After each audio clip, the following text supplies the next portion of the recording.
Where do you see good trends and things going on, either in projects, programs, portfolios, or PMOs? This kind of brings back to mind, this entire discussion brings to memory a conversation I had with a friend of mine who also served on the board, Karen Tate. And yes. She joined PMI a few years before I did, and was one of the early people who got the PMP certification. And I remember she told me once she joined PMI because of the slogan at the time. I think maybe in the 1993 timeframe. And the slogan at the time was associate with the winners. Okay. And that's such a powerful statement, because regardless of, how you do things, how you build certifications, how you kind of spread the word, it's really about associating with the winners.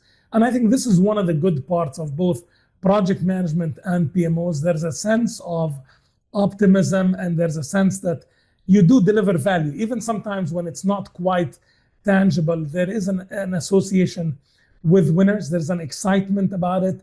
And I think that the excitement really can be distilled by saying that PMOs are profession enablers. They are the brain trust of project management in the organization, and they help professionalize the practice. They help kind of take it to the next level. So that's one of the good parts of it. And alongside that is the fact that it has really become at least an opportunity, if not many times a value multiplier in organizations.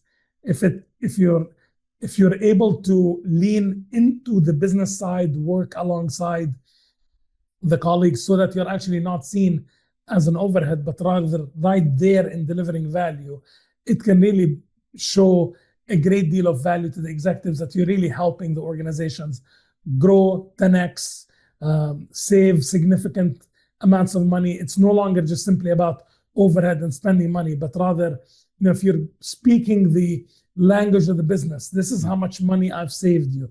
This is how much money we grew. Yeah. This is the number of months that we've short-circuited in terms of delivering products and services. I think that all becomes a trust builder in organizations. Yeah. And it actually is exciting to executives, because now you're speaking their language. And specifically, if your PMO is an enterprise PMO, you need to speak the language of the CEO or the CFO. If you're an IT PMO, you need to speak the language of the CIO. If you're a marketing PMO, you need to speak the language of the CMO. And one of the lovely things I think about the practice here, which I 100% I've experienced in the last 30 years myself, if you're going to be more than a supporting, if you're also going to be a monitoring, controlling element, you got to understand the only way that you can actually do that monitoring and controlling aspect is if the people you're monitoring and controlling see you as an added value.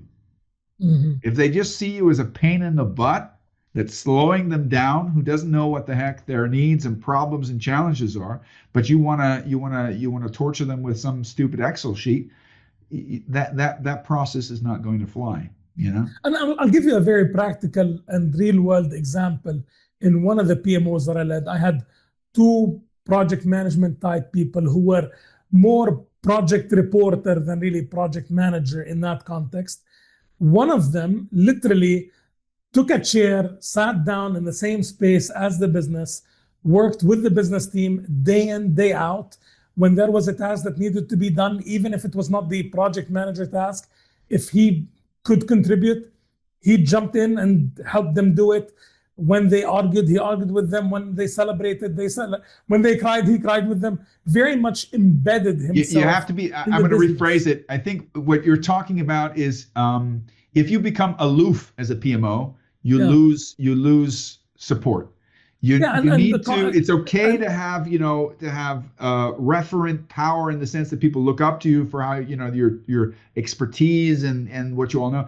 But if this is one of the things I've noticed about a lot of Scrum Masters. A lot of Scrum Masters want to get like all sorts of certifications, and then they're like hands off. They don't want to get their hands dirty. And I said that's the greatest part of being a Scrum Master is getting down there in the trenches. The management by walking around. By coming in with a formal process, but be willing to throw the formal process out the window and do a leaner version of it if that's the way to do it. I absolutely agree. I think that's important process. I think that the flip side, as you said, the other guy in this particular example, the other project manager was someone who just sat at his desk 24/7, and once a week would call up the team lead, and he says, look, I've got the PowerPoint deck open and I've got your name against this task.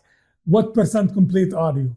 Yeah. And you can imagine the type of response that generated from that person if they were even still on the phone, because there was no embeddedness, there was no skin in the game, there was no, you were not part of the team, and you're just seen as you were part of my pain and not part of my gain. Yeah, exactly. And then for lack of better words, you're seen as a traffic cop. You're just not adding value. You're just there to just record and move on. And that's I think that's a tragedy if you're not really involved and embedded. And by the way, don't mistake this for me or even you saying that you have to do the task. That's not really what we're talking about. Yeah. We're not talking about that project manager who's just gonna roll up their sleeve and start programming. That's not what we're talking about in terms of being able to add value. It's just being there with the team and working with them to deliver that value.